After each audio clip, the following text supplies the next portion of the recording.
abandonar a algún chico. Oye, eso va a ser difícil. Va a ser difícil. Queremos encontrar eso. Y esa nostalgia, lo que nos ha hecho ser mujeres como las que somos hoy en día, ¿no? Igual somos unas guerreras. Hijas del canciller. Somos hijas del canciller, unas triunfadoras. Ha estado fenomenal. Muy ameno. Totalmente recomendable. Todo aquel que haya estado o no en Canciller tiene que venir a ver esto. Todo el mundo. Si te gusta el rock and roll, el heavy metal y demás, ven a ver ese documental. Muchas gracias. Yo he venido 3 veces ya y hay gente que quizás ni conoció Canciller, pero está descubriendo lo que fue y les ha tocado, ¿eh? Les ha tocado. Yo estoy hablando con gente que me dice, Dios mío, lo que tenéis que haber vivido en esa época, digo, fue glorioso. Fue una época gloriosa, cuando salía el sol y quemaba. Quemaba. Muchas gracias, Darío. Nos vemos. Está muy bien el documental, vamos, muy completo, con mucha gente, muy currado. Vamos, Pasaste mucho tiempo allí, ¿no? sí, pues toda la vida. Yo salgo hasta el documental de la 2 hablando. Lo sé. Un Antonio para que saliera y dice, salto a hablar. Sí me ha gustado, sí. Que lo ves y dices, ahí estaba yo. Bueno, de hecho hay escenas que estoy yo, que no se me ve. Bueno. Por ejemplo, en el estudio que ponen de entre mañana a Telecinco, que sale Balón Rojo, estoy en primera fila yo. Claro, tan borroso no se me distingue, pero yo estaba ahí. O sea, claro, ¿cómo me va a gustar? ¿Cómo me va a gustar? Bueno, me alegro. Fue mítica para todos nosotros y para la historia del rock en este país, ¿no? Yo iba al Canci antes de ser heavy. Daros la bienvenida a este auditorio Marcelino Camacho, que como muchos y muchas sabéis es un espacio habitualmente de liberación sindical, es un espacio donde se toman decisiones, donde también se toman decisiones de desacuerdos y que venimos trabajando ya muchos años en que sea también un espacio abierto a la cultura y a la cultura alternativa y crítica con la ideología dominante. Y yo creo que no hay nada más sociopolítico y nada más crítico con la ideología dominante que el rock. Incluso me atrevería a decir que desde que hay menos rock hay menos pensamiento crítico. Yo me crié muy cerca del Canciller, soy de un barrio que quedaba muy cerca y mis primeros conciertos fueron allí. El barrio no solo me dio el rock, sino que también me dio la identidad, ¿no? La identidad de clase trabajadora y la identidad también para saber que hay que organizarse y que hay que pelear por los derechos, porque en el momento que dejes de pelear, pues sin duda los pierdes. Así que bueno, espero que disfrutéis de la película de hoy. Luego vamos a tener la oportunidad de tener un debate y antes de empezar la proyección nos va a saludar Sócrates, ¿verdad? Que es uno de las personas que inventó esto del Canciller, ¿no? Y que empezó con esto del Canciller. Así que nada, lo dicho, bienvenidos y espero seguir viendo por ahí.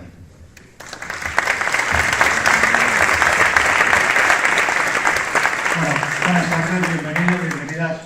Como ha dicho Gismero, mi nombre es Sócrates. Yo tuve la suerte de ser el gerente del grupo Barrabás Canciller. Eso es un privilegio que todavía conservo.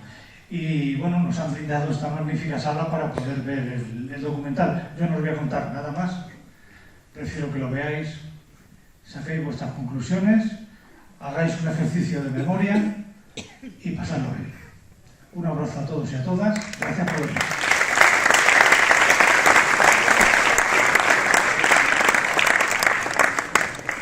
Voy a hacer un poco de maestro de ceremonias, al menos para presentar a las diferentes personas. Él es Vicente, que es el director de la película. Él es Sócrates y Juan Antonio, que les habéis visto durante el pase. Él es Darío McBrien. y él es Eduardo Pinillo, ¿no? Correcto, Pinilla.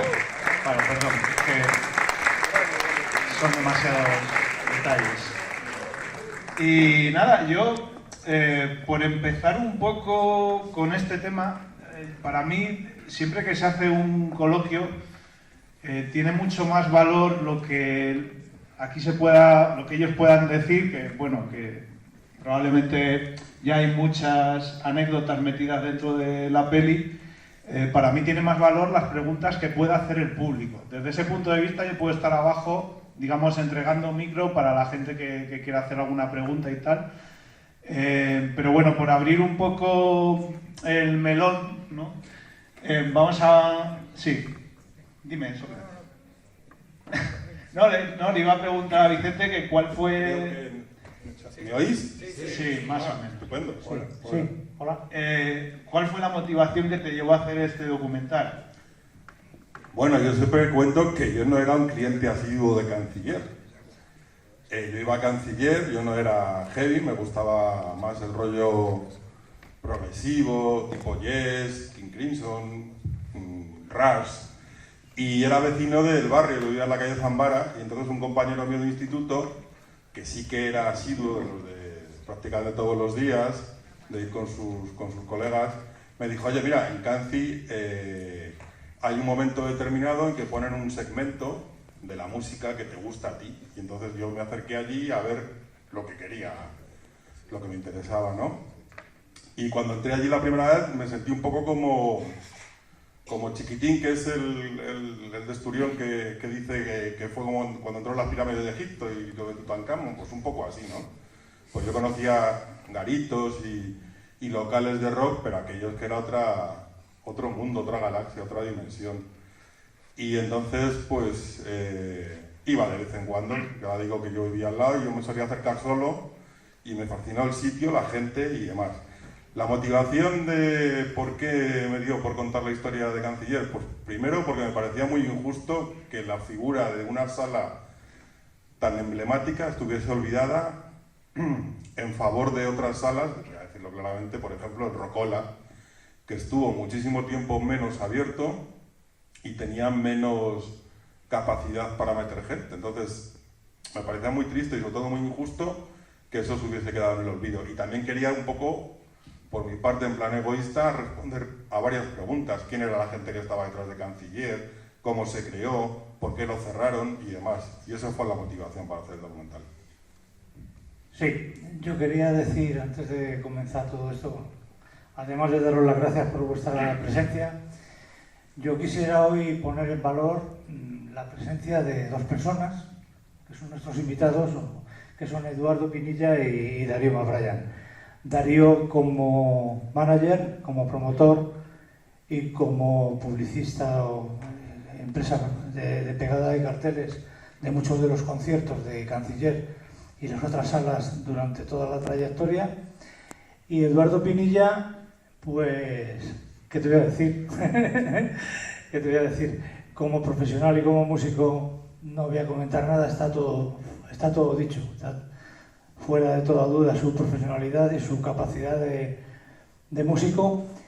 Y como en el ámbito personal, pues nos conocemos, somos de Vicálvaro los dos. Nos conocemos, casi ni nos afeitábamos ya, todavía. No. Entonces, bueno, quisiera eso, agradecerles su presencia. Y ya, bueno, preguntar lo que queráis. Si alguien tiene alguna pregunta.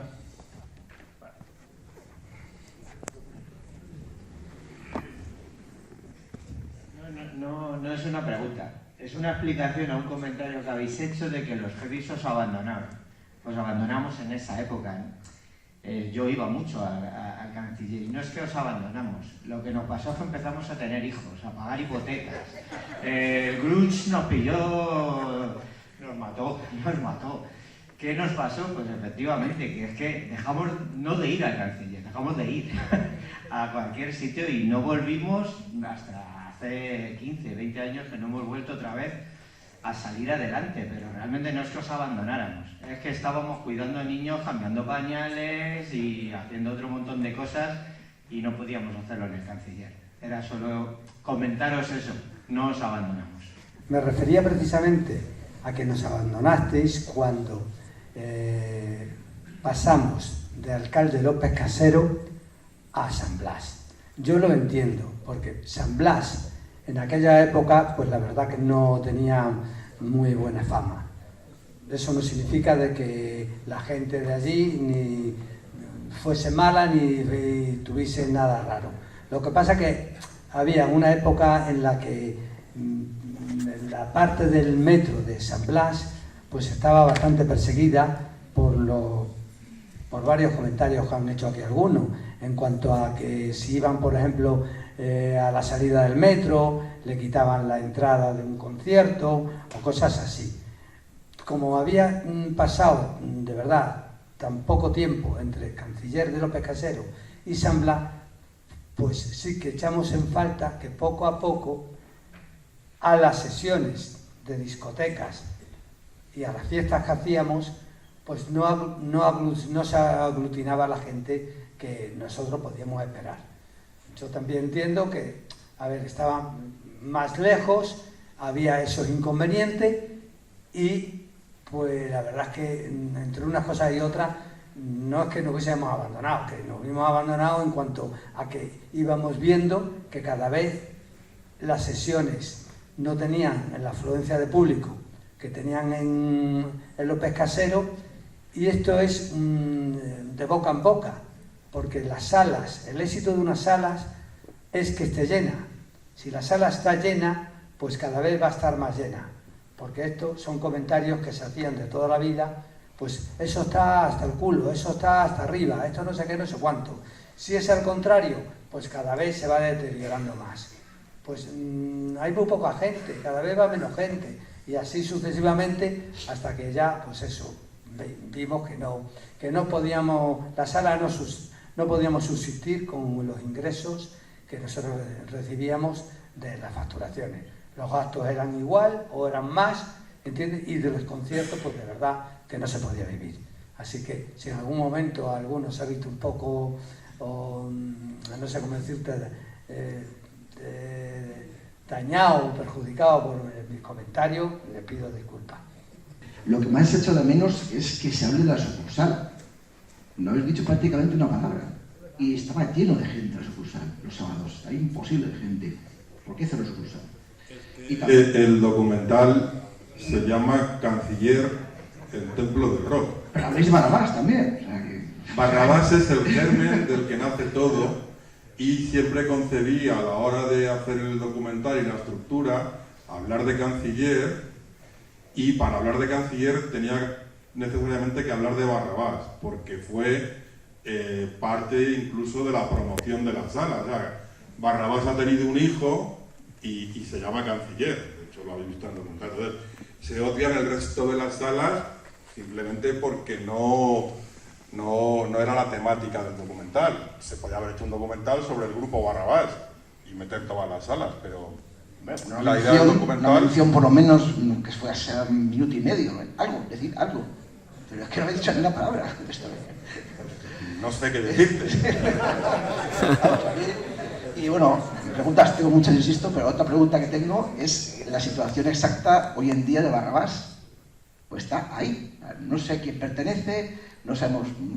No, yo tengo una idea no sé qué pasó con Barrabás, pero es la única que aún sigue en pie. Es la única, hoy en día. No sé si queréis contestar a esto. A ver, perdón, les voy a contestar yo. Sigue en pie lo que es el local. El local era en principio de un matrimonio, Félix Izquierdo Prado se llamaba, y luego pues de los hijos. Tal vez el amigo Tinilla, que es de allí de Vicálvaro, sabe toda la historia. Del quesero, le llamaban el quesero, tenía el cine San Félix y murieron el matrimonio.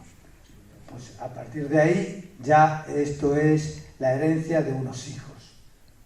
Concretamente tenía 2 hijas y un hijo que falleció muy joven, y a partir de ahí pues no sé lo que pasaría, no sé si tema de herencia, la verdad que lo ignoro totalmente, pero el local está ahí, nosotros nos fuimos y desde entonces eso está cerrado y medio abandonado en cuanto a que no se hace nada y está totalmente cerrado. La casa que tenían, que daban a la avenida de los Artilleros, que es del patio que nosotros no apoderamos de él, pues eso, sí, así, por todo el morro, lo cogimos y tiramos la valla y dijimos, venga, esto es nuestro. Y la casa es una casa también que es como una casa grande, que daba a la fachada a la avenida de los Artilleros, pues con el tiempo se fue cayendo hasta que ya un día pues la demolieron, y aquello pues es un solar quitando el local de la discoteca, pues que está también medio abandonado. No sabemos los motivos ni por qué.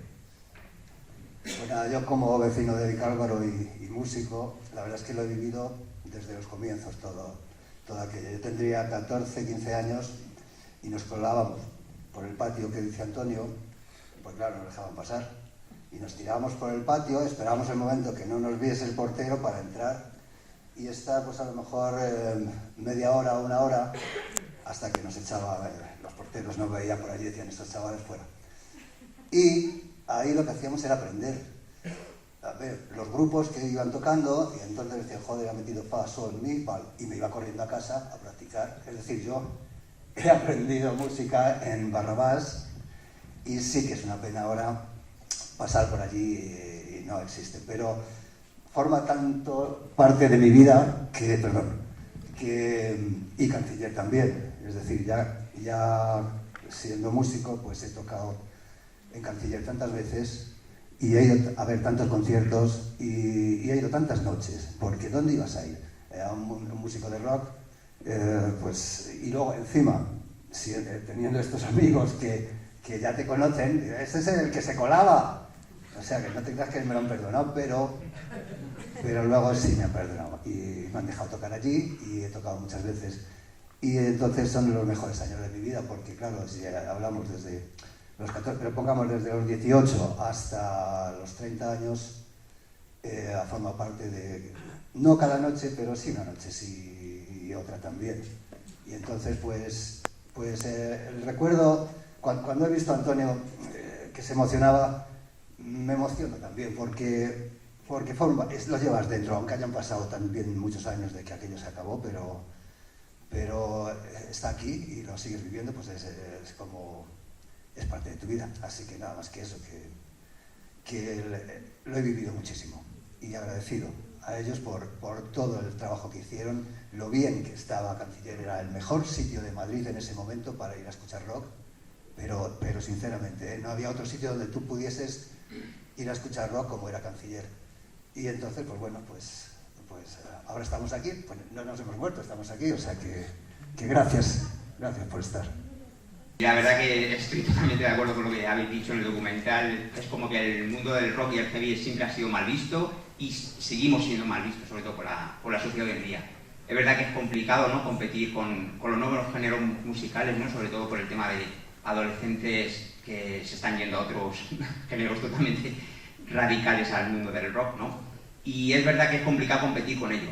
Yo creo que me estoy dando cuenta que hay mucho nostálgico, ¿no?, que somos bastantes y que podría haber una posibilidad, ¿no?, de crear, aunque sea una sala un poquito más pequeña y volver a revivir aquellos momentos, ¿no? Sobre todo porque veo que esto no está muerto, que todavía resistimos. Es verdad que no somos grandes afluentes de público, como ejemplo el reggaetón, ¿no?, pero todavía sobrevivimos, ¿no?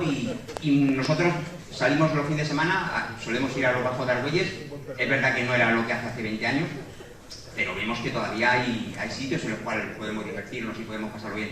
¿Y por qué no volver a revivir estos tiempos, ¿no?, aunque sea en una sala más pequeñita y más acorde a las posibilidades de hoy en día? En la mente, desde que cerraron Canciller, por supuesto siempre ha estado, ¿entiendes? Nosotros nos gusta el negocio de hecho yo, concretamente, yo continué en otro mundo, también de espectáculo, no me atrevía, de verdad, no tenía fuerzas para iniciar algo en el mundo del rock y del heavy, porque como estaba tan perseguido, seguían prácticamente los mismos en los mismos organismos oficiales que estaban cuando Canciller y Sucursal y Barrabás y todo esto, que me echaba para atrás, pero no por ganas ni por ilusión, eso por supuesto. Las ganas y la ilusión, yo creo que eso no la vamos a perder nunca, pues no se sabe nunca todavía lo que pueda venir. ¿Quién sabe? Ahora, si viene algo, pues por supuesto que ahí estaremos, con mucho gusto y con la ilusión de siempre, porque eso, aunque pasen los años y tengas los años, te rejuvenece. Así que solamente por rejuvenecerme, pues lo mismo hasta lo hago. De hecho, De hecho, nosotros continuamos con el negocio del rock como promotores luego hasta el año 2012. Luego ya vino una crisis en España importante y creamos Roservatorio. Roservatorio nos dio como trampolín para hacer muchos conciertos en distintas salas por todo Madrid. O sea que nosotros, cuando terminamos con Canciller, eso no se quedó ahí. Sí, la emisora Roservatorio, perdón. Sí. La emisora Roservatorio la creamos nosotros, ¿no? Y seguimos ahí dando guerra con distintos conciertos y en distintas salas. Pues muchas gracias y si lo volvéis a abrir, pensad que vamos a ser los primeros clientes en ir.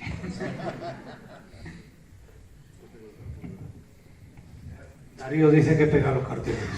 Gracias. Para todos los documentales es como muy fresco, el montaje muy dinámico, la introducción con el cómic me parece maravillosa y te lo agradezco muchísimo. Y agradecer también, yo creo, obviamente, a Comisiones Obreras, ¿no? Que nos dé la oportunidad de tener en sus locales un día no laborable, una oferta de ocio no comercial que nos acerque a una cultura de calle, a una cultura popular. Y dar las gracias a los promotores del Canciller, que tan buenos momentos pasamos en algunos momentos de nuestra vida. Es una reflexión lo que voy a trasladar. Yo creo que lo del Canciller es el símbolo de una época, ¿no? Pero de una época que no solamente afecta a la cultura heavy que se ha dicho aquí, ¿no? Posiblemente una forma de entender el ocio más plural, más de calle, más gregario, que ya ha dejado de existir, ¿no? El de juntarse en la calle, las tribus en aquel momento, había más tribus, no solamente los heavies, había otras tribus con otros lugares de encuentro más minoritarios, menos grandiosos y aparatosos que el Canciller, pero creo que es una evolución triste de lo que es el ocio, un ocio más individualista, más privado, menos de calle, menos de compartir, y el cierre de este tipo de salas es el símbolo de un cambio para mal, ¿no? Vemos unos tipos de música más comerciales, unos conciertos masificados, donde todo es impersonal, todo es aséptico, donde es imposible incluso conseguir entradas con un precio prohibitivo que impide el acceso a una cultura popular. Entonces creo que es el símbolo, quizá, el Canciller, de un cambio de paradigma de ese tipo de ocio musical, incluso que afecta a las corrientes musicales. No sé cómo lo veis vosotros que estáis ahí. Gracias. Bueno, Canciller en realidad fue un trozo del siglo XX, que dentro de las personas que hemos vivido es un recuerdo bastante importante. Y fue un referente a nivel nacional e internacional. Es decir, estamos hablando de España, estamos hablando de Madrid, y traspasó fronteras a todos los niveles. Lo que pasa es que, bueno, ya pasó, y bueno, Antonio, te tomamos la palabra, Pues yo encantado, porque vamos a ver, yo estoy... Con testigos aquí, ¿hay algún notario? En el que, no, porque hay una cosa de lo que ha dicho este señor que ha hablado, de que las corrientes que hoy en día surgen en cuanto a masificación de conciertos y todo eso, que no es el mismo sentimiento que, por ejemplo, ofrecían la gente de que le gustaba el heavy o el rock. Eso también es un poco de imaginación, porque Canciller no surgió así por las buenas, ¿entiendes? Nosotros fuimos primero desde Barrabás, mentalizando a la gente, introduciendo a la gente en este mundo para que se abriera más el abanico, porque antes el rock estaba muy cerrado, y ya hicimos muchísimas cosas para que la gente se fuese introduciendo. Entonces eso yo creo que ahora lo mejor, con todas esas corrientes que hay, costaría un poco más, pero no sería una cosa que no se llegara a alcanzar. Es pues la cantidad de fiestas que nosotros hacíamos, que no era solamente las sesiones, eran las sesiones, ¿entiendes? Los conciertos y la cantidad de fiestas. Nosotros decíamos que no vendíamos copas, que lo que vendíamos era espectáculo. Y eso es lo que tal vez falta. Si eso algún día se emprende de nuevo, pues costará un poco más, un poco menos. Pero poco a poco vas ganando, hasta pasar lo que pasó con Canciller. Que fue Barrabás fue ya el no va más, que ya no podíamos estar allí, porque no había capacidad ninguna, ni en el patio, ni en la sala, y cogimos la sala más grande. Todo es cuestión de imaginación. Es que Es que tenemos que echar la vista atrás, Eduardo, en el año 81, cuando empezamos con Barrabás, la época que teníamos. Primero lo que ha dicho Antonio en el documental, la droga, pero la gente no estaba afincada al rock. Eso se fue creando con locales como Barrabás y conciertos que se hacían en las fiestas. Sin duda.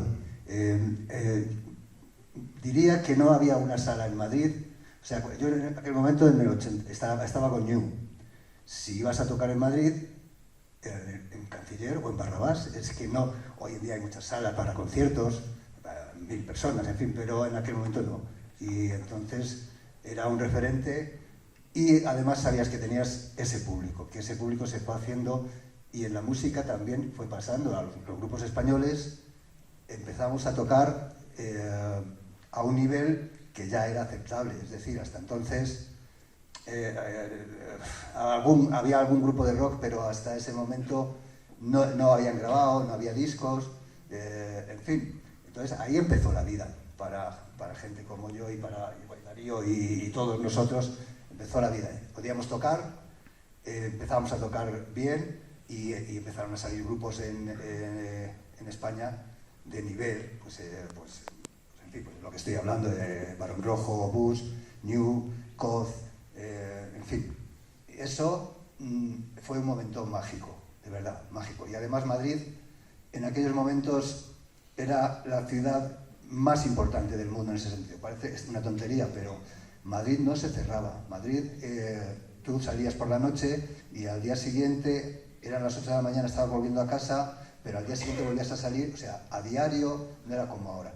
Y el que existiese una sala como Canciller, que siempre sabías que, lo que dice Antonio, que siempre había o una fiesta, o un concierto, o simplemente tomarte una copa. Si era un martes por la noche, pues tampoco ibas a esperar que estuviese en Def Leppard, o sí, no se sabe, ¿no? O sea, que por ahí han pasado grupos ingleses y europeos montones, o sea, montones y de nivel, porque Iron Maiden, Def Leppard, Ingrid Masten, bueno, yo no me acuerdo, yo he visto Motorhead, o sea, exactamente, y Dio. Entonces, ¿qué más podías pedir? No había otra sala en Madrid.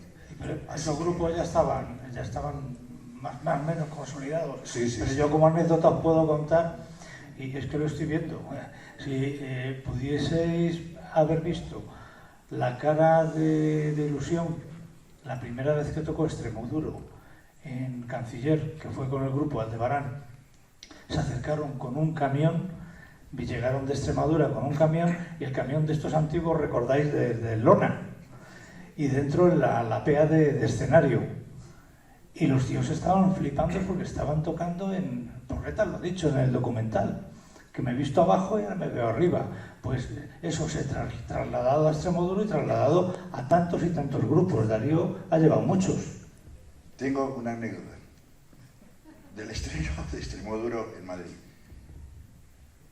Suena el teléfono, atiendo, y era Robert.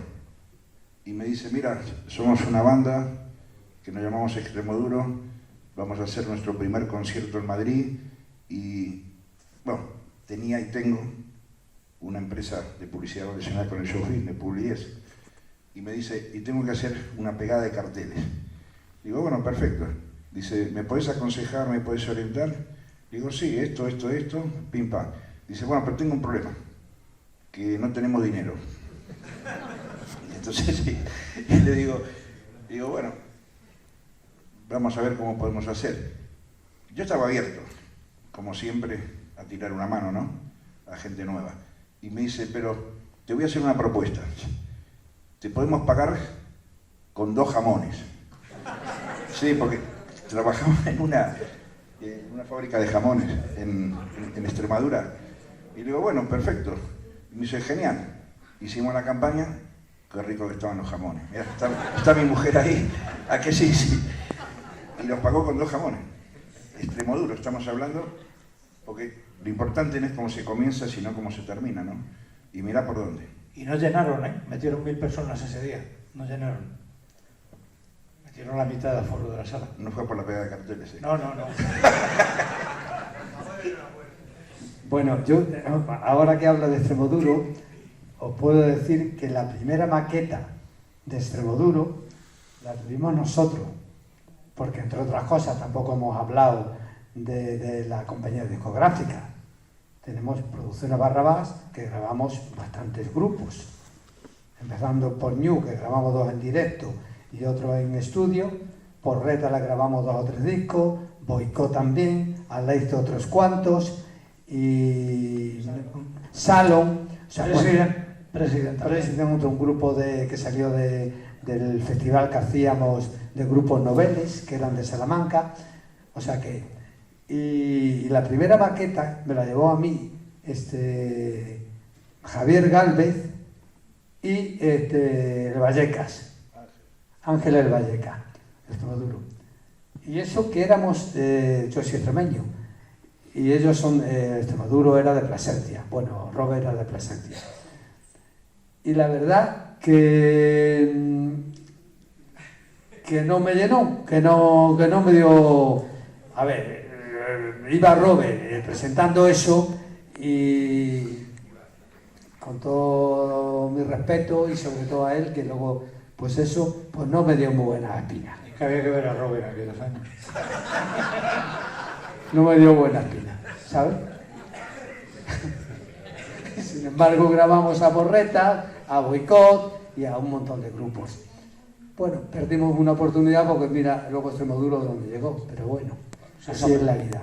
Si os apetece, sigo con Extremoduro. Había un concierto en Sucursal, la primera vez que tocó Extremoduro en Sucursal. Y estaba José Luis Jiménez con su equipo de sonido haciendo las pruebas por la mañana y demás. Y estaba la batería, era un mierdón del 10. Y estaba la batería, ¡pam! Y decía, joder, pero dale con más ganas. Le decía José Luis, dale con más ganas. Dale como si estuvieses actuando esta tarde. Y dice, si yo actúo así. Con una flojera encima que no había llevado una mierda de mierda. Os voy a contar otra anécdota de Extremoduro. Actuó 3 días seguidos en Canciller de San Blas. Éxito total. Ahí ya sí que arrasaba Extremoduro. Y un sobrino mío, el de las luces, el Batios, que habéis visto en el documental, es el que hacía las luces prácticamente a los grupos nacionales y a los grupos internacionales, porque el tío era un crack. Y estaba Extremoduro actuando y Juan Carlos poniendo las luces. A ver si hijo de puta que me está quedando ciego. ¿Por qué se puso ese nombre? Si hay alguna historia con Mira, respecto te a lo voy a eso. contar yo que soy del barrio. El esquema que había en la época, lo cuenta muy bien Antonio en el documental, era un cine, una sala de fiestas, un garaje y un bloque de edificios encima. Eso está repetido en muchos cines míticos de Madrid, el Lido, el Victoria, Consulado, todos esos, y esos pertenecían a una cadena que es a la Reichshaben, los del edificio Windsor y demás. Entonces, el cine y la sala de fiestas Canciller, se llaman así desde el principio, no sabemos, o por lo menos no sé por qué, pero se llamaba así desde el principio, o Club Canciller, y estaba desde el año 64. Yo te lo cuento porque cuando yo dije que iba a hacer un documental en mi casa, mi tío me decía, sí, yo he ido mucho a Canciller. Digo, pero si yo no, mi tío más mayor que yo, claro, dice, si yo no recuerdo oírte hablar, no, dice, yo he ido a Canciller cuando era la sala o el Club Canciller, una sala de fiestas, de baile, que existía ahí a la vez que el cine. Esa sala cerró, que fue cuando la cogieron ellos, pero el cine yo en el cine Canciller he visto La Guerra de las Galaxias, porque era un cine de reestreno. Las películas primero estaban en la Gran Vía y luego iba a los cines de barrio, estaban dentro de los barrios los cines de reestreno, que eran los primeros que pillaban la película de la Gran Vía, y luego ya estaban los cines de segunda y tercera fila. Si en el Canciller te ponían La Guerra de las Galaxias, pues en el otro cine, en el Aragón, te ponían Tentáculos. O sea, la cosa iba como degradándose, ¿no? salas de primera, de segunda, de tercera. Entonces, no es que el cine canciller surgió después, sino que era todo, en origen, un cine y una sala. La sala se cerró, pero el cine estuvo unos años más. Nosotros mantuvimos el nombre de canciller, bueno, nos pareció bien, y lo mantuvimos como sucursal, era la sala Cursal.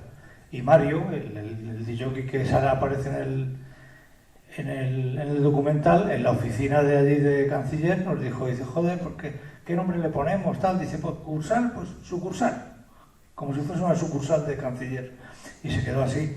Luego, claro, cuando pasamos a San Blas, que era la antigua sala argentina, lo que hicimos fue respetar el nombre de canciller, porque canciller, nosotros ya sabíamos que iba a desaparecer.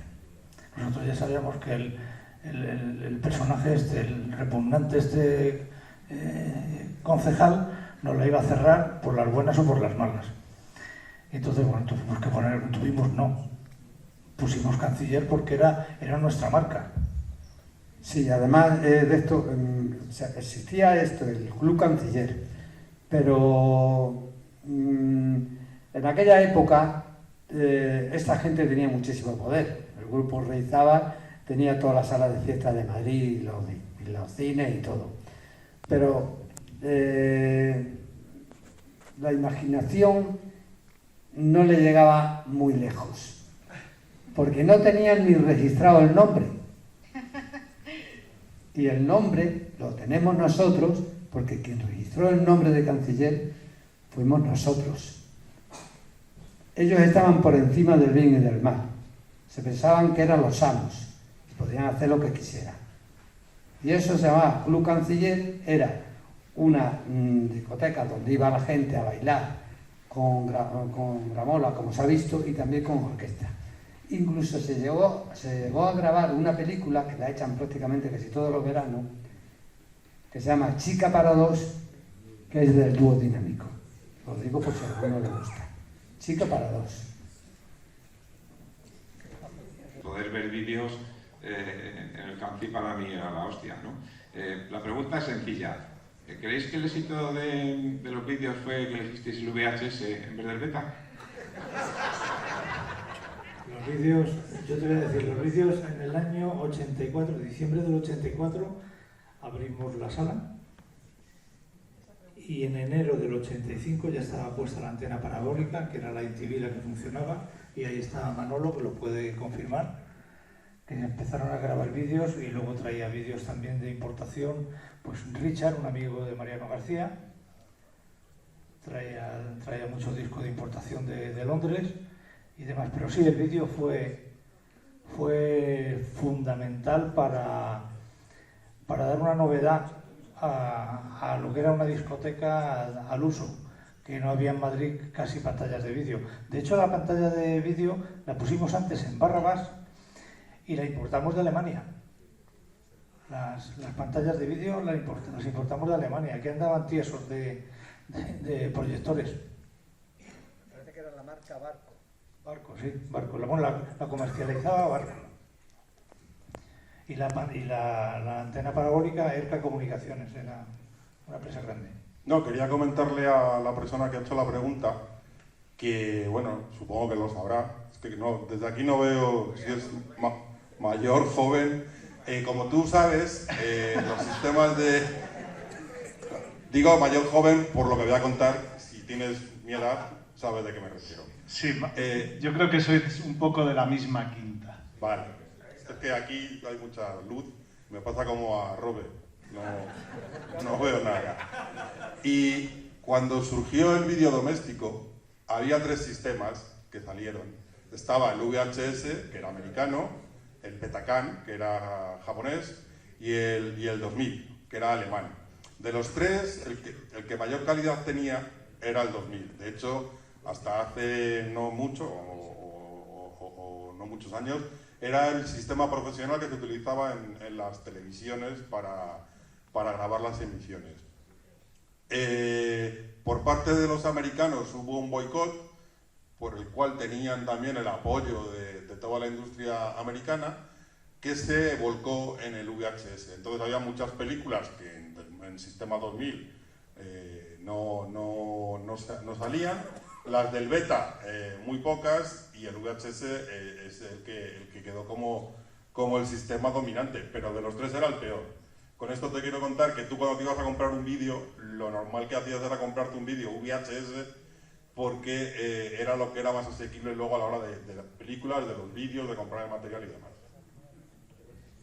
Y la cámara con la que se grababa, y que habéis visto las imágenes de Canciller, que se han retocado lo que se ha podido, el montador ha tratado de hacer milagros, ¿es así, Carlos?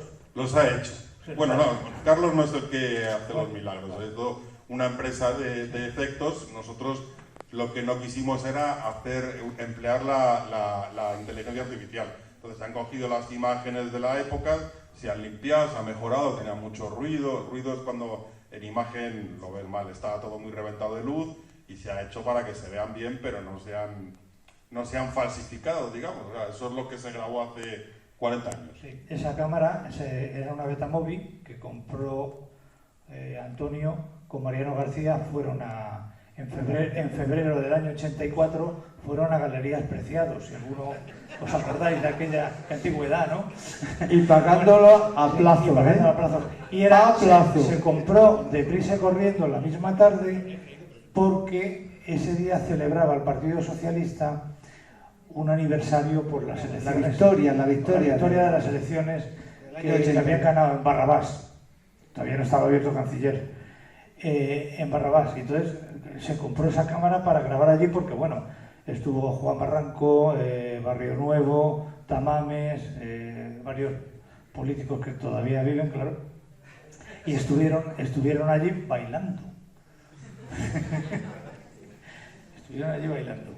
Y con un jamón, cortando jamón, pues estuvo toda la élite del Partido Socialista, porque en el año 82 pues arrasaron en las municipales, en las nacionales, en todas las comunidades autónomas, y arrasaron. Y lo celebraron. ¿Dónde lo celebraron? Lo celebraron en Barrabás. Y voy a contar también por qué lo celebraron allí. Porque nosotros estábamos un poco marginados. Todos los heavies estaban marginados. El único apoyo que recibíamos en aquella época, porque, se hacía milagros para conseguirlo, pues hacernos de la asociación de vecinos de Vicálvaro, que luchaban por su instituto, que luchaban por su metro, y allí estaba yo, pues como el puño en alto, apoyando la movida. Y a raíz de todas esas conexiones que teníamos con esta gente, los mítines, cuando había elecciones, los celebraban allí, en Barrabás. Y a partir de ahí es cuando pues conseguimos mantener la sala y conseguimos el éxito que más o menos pudimos llegar. Bueno, como había que terminar, yo me gustaría que, ya que han venido hoy como invitados y les agradecemos enormemente a Darío y a Eduardo su presencia, como profesionales y como amigos, que digáis algo para terminar y agradeceros públicamente vuestra asistencia. Pues nada, yo como he dicho antes, soy el que os agradezco a vosotros porque a mí me habéis formado, como aquel que dice, como músico, como cliente también, pero vamos, como cliente me dejaban pasar, me invitaban, pues ya más que cliente, pues era el gorrón de turno. Pero claro, si es que yo era un niño cuando empezó Barrabás y he vivido allí 20 años, como aquel que dice con ellos. O sea que yo agradecidos estoy por la alegría, por el trato y por todo lo que me habéis dado. Y que siempre se queda aquí, creo que igual que vosotros lo sentís, o sea que nada más que decir. Bueno, por mi parte, muchísimas gracias por todo, por el aguante que habéis tenido, por todo lo que habéis soportado, pero valió la pena porque, como dije antes, Barrabás, el templo del rock, fue un trozo del siglo XX y un trozo de mucha gente que participamos, que tuvimos relación directa, e incluso gente que quizás no conoció la época, le ha llegado. Entonces, muchísimas gracias en nombre del rock nacional e internacional. Muchísimas gracias por toda la obra que habéis hecho. Gracias a vosotros por vuestra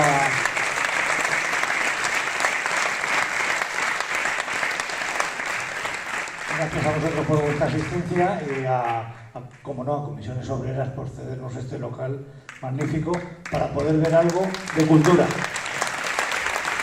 Muchas gracias. Muchas gracias a todos y a todas. Y la verdad que un abrazo, vamos, grandísimo, porque me habéis subido la moral.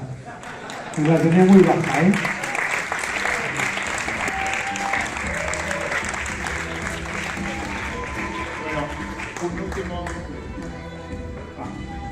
Una última cosa. Nada, haremos algún pase más de la película. Vamos a hacer en Parla el mes que viene y en algún sitio más. Si os interesa, si queréis decir a algún colega que la vaya a ver, lo publicaremos en Facebook en la próxima semana, ¿vale? Muchísimas gracias por venir y disfrutar de la noche. Que tengáis buena noche. Chao.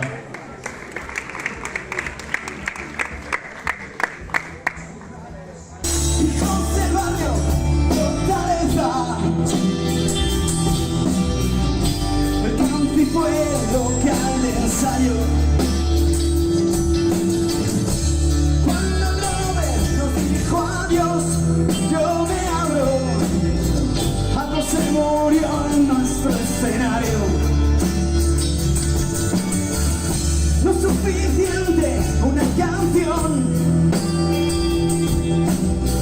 para recordar aquellos años cuando